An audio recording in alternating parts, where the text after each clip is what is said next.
Good evening students. तो आज हम इस पार्ट 6 में डेफिनेट आर्टिकल जो कि दी है उसका छठा यूज़ देखते हैं, है ना। छठा यूज़ है इसका before the names of newspapers, comma trains,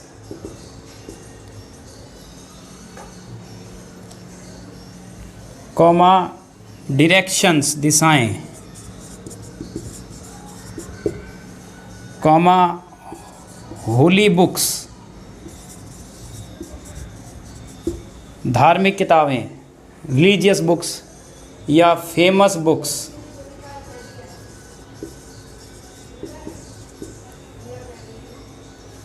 famous work कोई प्रसिद्ध कार्य है,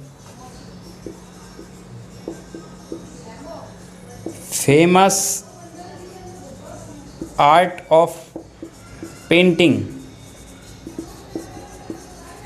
कोई पेंटिंग है जैसे मोनालिसा है, बनी ठनी है। तो इन सभी के नामों के साथ हम क्या यूज़ करते हैं? दी का यूज़ करते हैं। इन सभी के नामों के साथ हम दी का यूज़ करते हैं। देखिए, जैसे आप एग्ज़ाम्पल देखिए, न्यूज़पेपर का नाम जैसे द टाइम्स ऑफ इंडिया,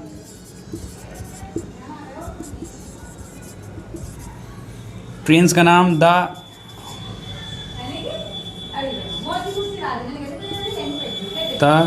शताब्दी express,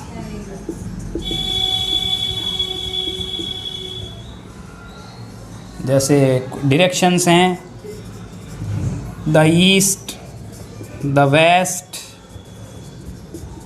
in the middle, in the centre, वगैरह वगैरह। और देखिए, जैसे कि और भी हैं होली बुक्स, जैसे आप लिखोगे द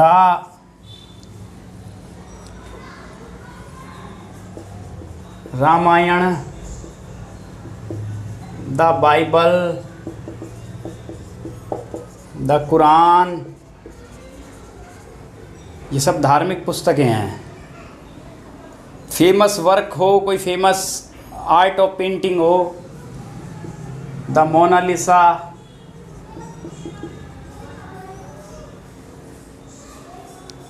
ये सब फेमस वर्क हैं, है ना। और फेमस कोई वर्क है, फेमस कोई पेंटिंग है, इन सभी के लिए हम क्या करते हैं? दी का यूज़ करते हैं, है ना।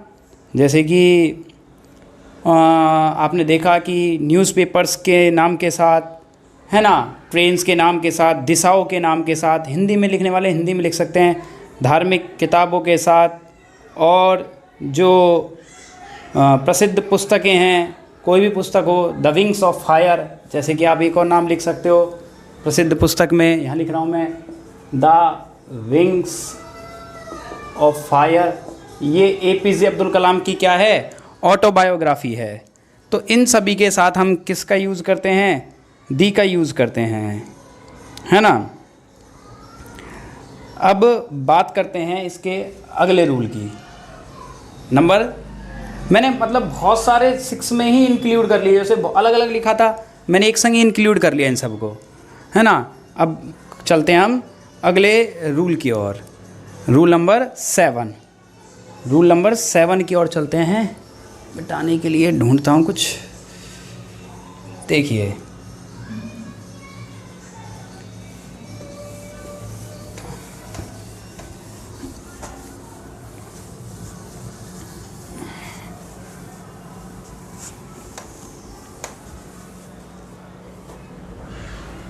Rule number 7। अब देखिए, ध्यान से सुनना विद्यार्थियों। रूल नंबर 7 बड़ा ही इम्पोर्टेंट है। एक चीज़ मैं आपको अभी बाद में बताऊंगा कि आर्टिकल कहाँ नहीं लगता है, यानी एक, एन और दी किसी का भी यूज़ नहीं होता है, उसको हम कहते हैं ज़ीरो आर्टिकल। क्या कहते हैं? Zero article. हम उसको बोलते हैं ज़ीरो आर्टिकल।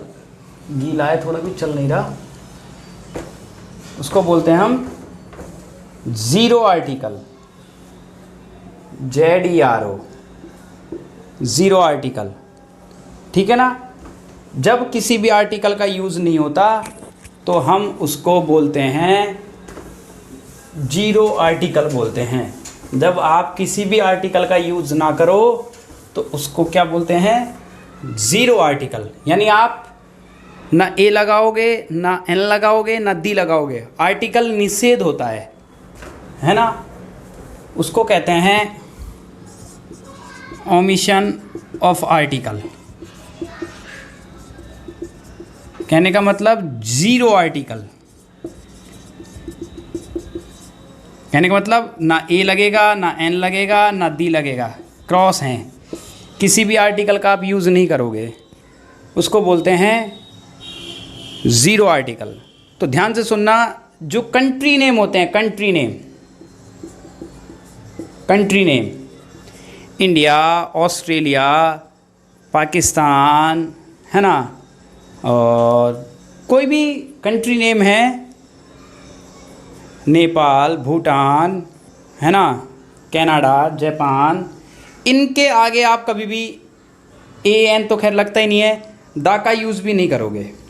कंट्रीज़ के नेम के आगे आप किसका यूज़ नहीं करोगे, दा का यूज़ नहीं करोगे। ठीक है ना। लेकिन अब इम्पोर्टेंट बात यह है, इम्पोर्टेंट रूल ये है, किसी विशेष परिस्थिति में आप दा का यूज़ करोगे, है ना। तो नंबर 7 में यही डालता हूँ मैं, before the name of the countries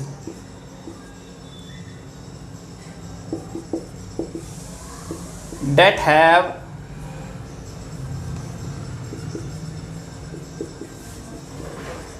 plural names, जिनके प्लूरल नाम हैं,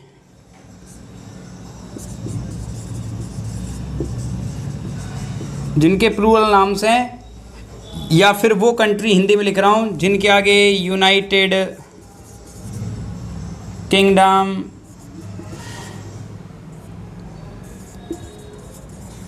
या स्टेट्स लगता है,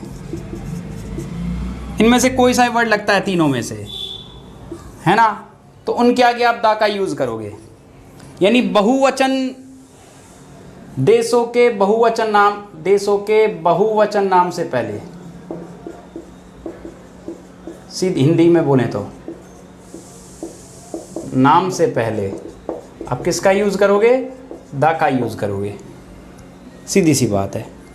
ऐसे कंट्री जो बहुवचन में होते हैं, जैसे देखिए, जैसे आप बोलते हो the USA, United states of America, the UK, United kingdom, the UAE,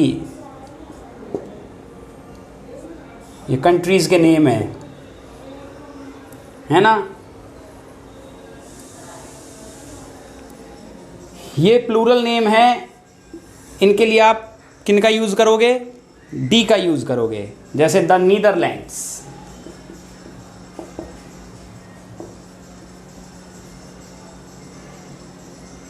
the Netherlands, ऐसे नेम हैं प्लूरल के, तो उनके आगे आप किसका यूज़ करोगे, द का यूज़ करोगे, है ना। अब नेक्स्ट इसका जो यूज है उसकी तरफ चलते हैं।